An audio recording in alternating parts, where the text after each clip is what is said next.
Salut tout le monde, c'est Max 2.0. Aujourd'hui, on se retrouve pour le deuxième épisode de la rue pavée. Alors tout d'abord, on va ajouter un peu de pièces pour pouvoir plus facilement attacher le petit bout de ruelle supplémentaire que j'avais fait la dernière fois. Aussi, au niveau du verre qui est au-dessus, il y aura des vignes. Vous les verrez pas construites dans la vidéo, vous les verrez juste en image à un moment. Parce que il y a eu beaucoup de changements quand j'ai construit. D'abord, j'avais fait une version où il y avait des vignes en feu et où je voulais mettre un camion de pompiers. Mais finalement, je trouvais que c'était pas génial le rendu. Du coup, j'ai décidé de supprimer cette partie et de remettre des feuilles normales vertes. Du coup, ouais, je vous dirai au moment où vous verrez les vignes, mais on verra pas tout.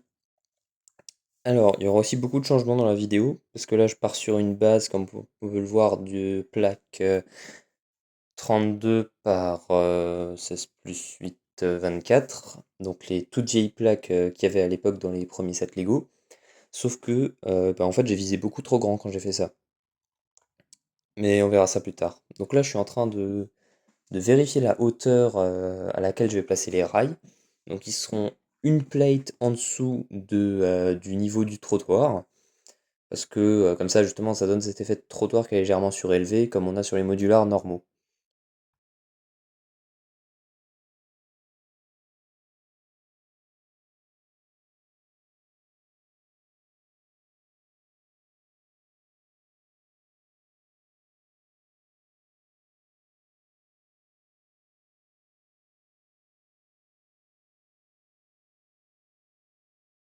Une fois la voie de tram prolongée, je vais m'attaquer au tilage des rails en mettant du coup des pavés qui sont en fait des lingots en tendre, en beige. Donc j'ai mis juste une plaque en dessous parce qu'il faut que ce soit vraiment plat au-dessus. Et pour que ce soit plat au niveau des rails, il faut deux plaques de hauteur. Ou en tout cas dans ce cas, une plaque et un niveau de til.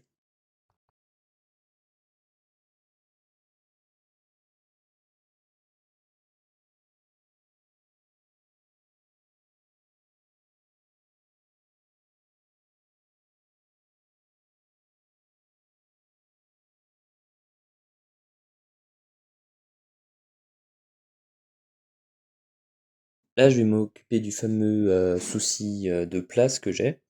Donc je vais décaler tout un peu et je vais utiliser une des plaques 24 par 32 qui sera sous le modular du restaurant parisien.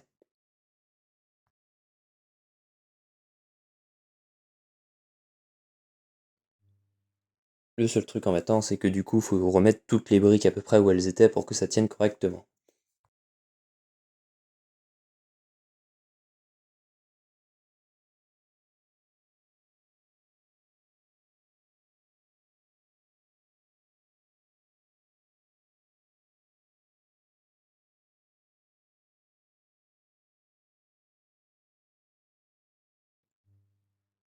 Une fois ça fait, on peut remettre toutes les plaques en place et remettre aussi la bordure, car la bordure, ce sera une bordure de 2 de large au niveau du trottoir, dans les tiles gris clair. C'est un truc que je faisais déjà dans mon ancienne ville.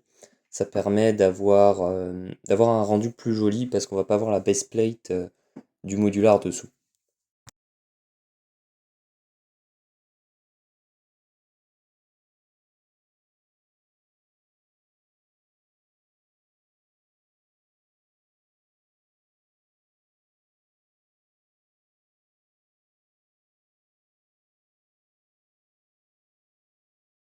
Là donc je remets les rails à cet endroit donc au bord gauche des plates, mais il faut savoir que ça changera encore d'endroit tout à l'heure pour se retrouver tout à droite des plates.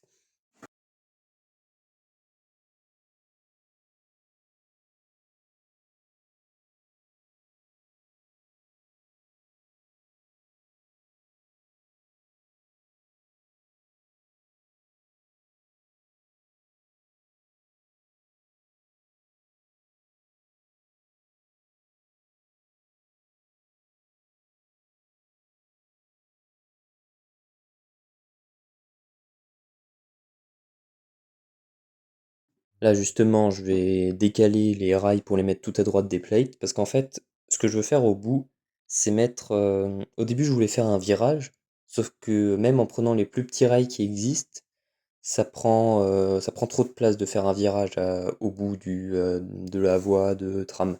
Du coup, ce que je vais faire, c'est que je vais faire un système avec un rail qui va tourner sur lui-même, comme une espèce d'aiguillage au niveau d'une rotonde. Je sais pas si vous voyez ce que c'est les gares où il y a plein de voies qui sortent. Et donc la rotonde, c'est ce qui permet de décider où le train va sortir. Donc là, je vais faire un système un peu comme ça. Et du coup, j'ai besoin d'un petit peu plus de place au bout. C'est pour ça que je décale les rails d'une rangée. Là, je décale un peu pour pouvoir mettre une base plate de route.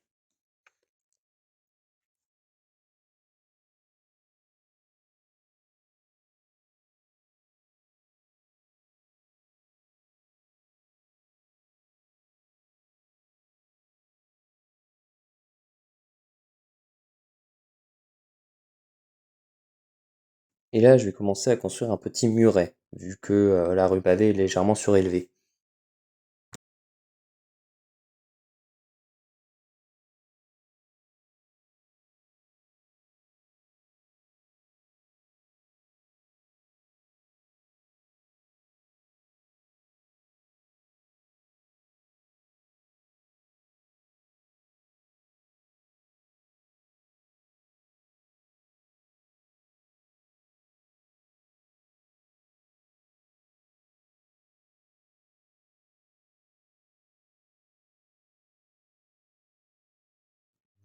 Alors, pour remplir en peu de temps les plates qu'il me faut au niveau de la rue pavée, je vais utiliser les magnifiques plates 16 par 8 d'un petit thème pas du tout connu qui s'appelle Lego Minecraft.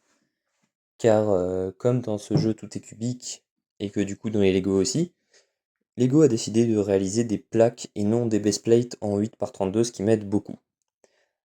Là, j'ai utilisé la magie des dots pour faire un petit truc, des petits pavés. Il n'y a pas vraiment de but précis à ce que je fais, c'est juste pour se décorer un peu.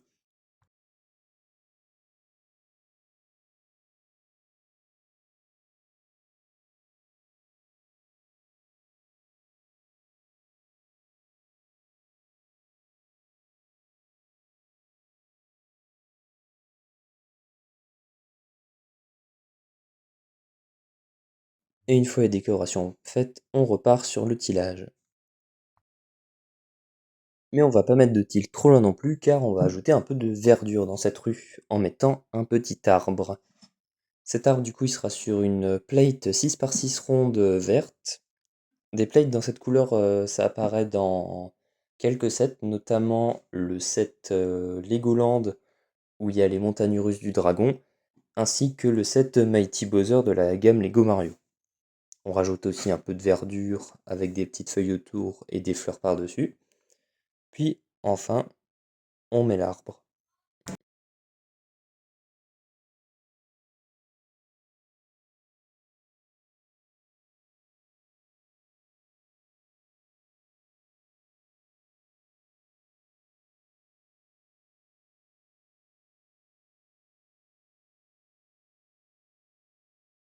Une fois cela fait, je continue d'agrandir les rails du tram.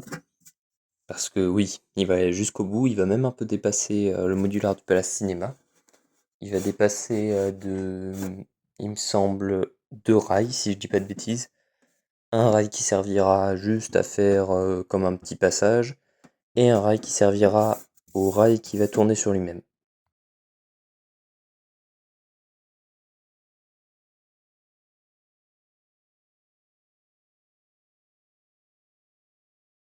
Comme d'habitude, le tillage. D'ailleurs, c'est assez marrant à savoir, mais j'ai quasiment plus de till à l'heure où je vous parle. Euh, D'ailleurs, il y aura un troisième épisode sur la rue pavée, peut-être un quatrième, puis après ce sera fini. J'aurai fait tout ce que je veux. Dans le quatrième, on fera justement l'espèce de rail qui tourne sur lui-même. Sinon, voilà. C'était tout pour cette vidéo sur la rue pavée. J'espère qu'elle vous a plu. Si c'est le cas, n'hésitez pas à liker, à vous abonner. C'était Max 2.0 et je vous dis à très bientôt pour une nouvelle vidéo de la Brickville.